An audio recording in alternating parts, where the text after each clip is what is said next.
নমস্কার, বাংলা টাইমস নিউজে আপনাদের স্বাগত। আরজি করে ডাক্তার খুন ও ধর্ষণের প্রতিবাদে বিধান ভবনে সাংবাদিক সম্মেলন শেষ করার পর অধীর রঞ্জন চৌধুরী এবং তার শীর্ষ নেতৃত্বরা বিধান ভবন থেকে একটি মিছিল শুরু করে। সেই প্রতিবাদ মিছিলটি ধর্মতলায় গিয়ে শেষ হয়।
গেঞ্জি যাচ্ছে।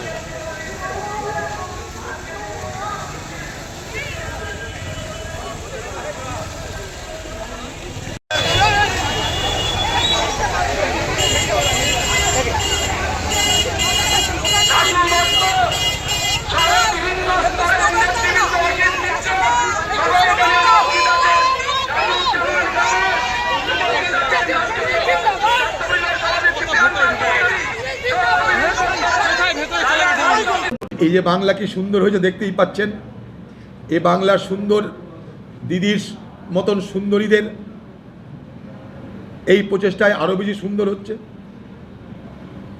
তাতে কামদুনি ঘটতে থাকে, তাতে হাঁসকালি ঘটতে থাকে, তাতে কালিয়াগঞ্জ ঘটতে থাকে, তাতে শিলিগুড়ি জলপাইগুড়ি ঘটতে থাকে, তাহলে মুর্শিদাবাদের বড়মা ঘটতে থাকে, হ্যাঁ, তারপরে আরজি কর ঘটতে থাকে। তাই এরা কি বাংলার কন্যাদের গুনতিতে পড়ে না দিদি? এদের কথা কি একবার বলবেন না আজকের এই দিনে? কন্যাশ্রী দিবসে তো কন্যাদের কথা বলা উচিত। আজকে বাংলার কন্যারা যে বাঁচতে পারছে না দানবদের হাত থেকে, নৃশংসতার হাত থেকে, এ ঘটনা চোখের সামনে এসে গেছে। তাই এর বাইরে যা আমরা জানি না, তো কত মহিলার উপরে কি হচ্ছে বাংলায় আমরা জানি না। এটা বিচ্ছিন্ন কোনো ঘটনা তো নয়। এই ঘটনা বাংলায় এলাকায় এলাকায় ঘটছে। এই ঘটনা ঘটার পর আরেক সিভিক ভলেন্টিয়ার বর্ধমানের ভাতারে ধমকি দিচ্ছে আরেক ডাক্তারকে যে আরজি কর দেখে শিক্ষা হয়নি, এখন দিদির দলের আরজি কর মডেল হয়ে যাচ্ছে। আগামী দিনে দিদির দল আরজি কর মডেল বাংলায় চালু করবে। বাংলার মহিলাদেরকে বলবে সাবধান।